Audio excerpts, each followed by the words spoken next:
Untuk menjawab pertanyaan dari jamaah kita. Silakan Ibu Atika dari Tambun, Bekasi. Silakan. Bismillahirrahmanirrahim. Assalamualaikum warahmatullahi wabarakatuh. Waalaikumsalam warahmatullahi wabarakatuh. Mohon izin Pak Ustadz, saya mau bertanya, bagaimana melaksanakan puasa akan tetapi tidak melaksanakan sholat 5 waktu? Apakah puasa tersebut diterima ataukah sholat mendapatkan pahala atau tidak? Sekian, terima kasih. Assalamualaikum warahmatullahi wabarakatuh. Waalaikumsalam warahmatullahi wabarakatuh. Puasa tapi enggak sholat ini. Baik. Gimana Kiai? Baik, dari Tambun ya Bu ya? Ilokan apa ora? Oh Ilokan. Soalnya bahasanya mirip-mirip kampung saya dari Cirebon. Nah, biasanya kalau Tambun, lu mau ke sono baik, katanya iya. Baik Ibu, supaya Ramadan kita ini lebih sempurna ya Bu ya. Apakah ibadah puasanya diterima? Orang yang berpuasa tapi enggak sholat. Sama aja orang pakai baju kagak pakai celana. Coba. Ya. Sedangkan sholat itu, tadi saya pesan, Nabi Isa pesan. Wa ausani bis sholati wa zakah wa ausani bis sholati wa zakati ma dumtu hayya. Perintah sholat, perintah zakat selagi aku hidup. Dan sholat itu, sholat dulu. Kalau puasa ada kodoknya, boleh dikodok. Mengkodok puasa apabila, jadi orang itu wajib berpuasa kalau dia sehat tidak sakit. Kalau dia dalam kondisi sakit maka boleh tidak puasa. Dalam perjalanan safar, umpama dari sini ke Bekasi, oh Bekasi mah dekat ya. Dari sini ke Surabaya, ibu boleh nggak puasa? Boleh, itu rukhsah yang Allah berikan untuk kita. Jadi Allah itu maunya yuridullah bikumul yusra wala yuridu bikumul usr. Allah itu maunya yang mudah, ibadah itu tidak memberatkan kepada kita. Tapi dengan sholat berbeda. Kalau sholat itu mau ibu kaya, mau ibu miskin, mau ibu sakit, sampai kita diperintahkan oleh Allah mendirikan ibadah sholat.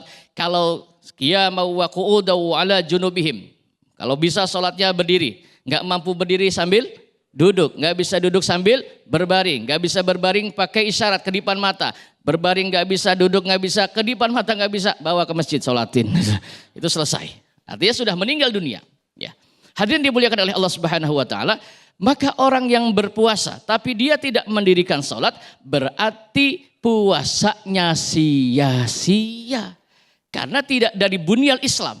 Karena Islam itu dibangun daripada 5, yaitu syahadat, sholat, puasa, zakat, haji. Maka di akhir Ramadan ini kita harus banyak belajar taklim agar kita lebih paham. Dan memang sholat itu berat daripada puasa. Betul? Jawab aja jujur, sholat berat apa enggak? Ada yang ngomong enteng, ada? Enggak ada. Kata Allah, wasta'inu bis sabri was sholah wa innaha lakabiratun illa alal khasyin. Sabar itu berat, sholat itu berat. Illa alal khasyin, kecuali bagi orang-orang yang khusyuk. Orang-orang yang khusyuk itu adalah orang yang ketika dia beribadah yakin kepada Allah. Lihat, Bu, Ibu, harus yakin. Orang yang khusyuk itu baik ibadah puasa, ibadah sholat dan ibadah-ibadah lainnya. Orang yang khusyuk itu adalah alladzina yadhunnuna annahum mulaqu rabbihim wa annahum ilaihi rajiun. Orang-orang yang khusyuk itu adalah orang yang menyangka dirinya mampu melihat Allah. Jadi kalau kita merasa mampu diri kita melihat Allah, insya Allah puasa kita aman. Amin. Karena merasa diawasi oleh Allah Subhanahu Wa Taala. Ibadah puasa sirriyah. Orang kalau ibadah sholat harus ada gerakannya, betul ya? Ibadah haji apalagi, oh orang Betawi, orang Bekasi, orang Tambun. Kalau ibadah haji yang ngawal sekampung, betul Bu? Begitu ya? Nah. Tapi kalau ibadah puasa, yang tahu hanya kita dengan Allah. Kita minum bisa ngumpet, kita makan bisa ngumpet. Ambil air wudhu aja sambil ke kumur, telan aja dikit lumayan. Itu bisa. Maka ibadah puasa itu adalah ibadah yang paling dekat dengan Allah. Bahkan pahala ibadah puasa itu langsung yang membalas Allah Subhanahu Wa Taala. Terima kasih. Amin ya rabbal alamin. Terima kasih Kiai Abdul Wahab.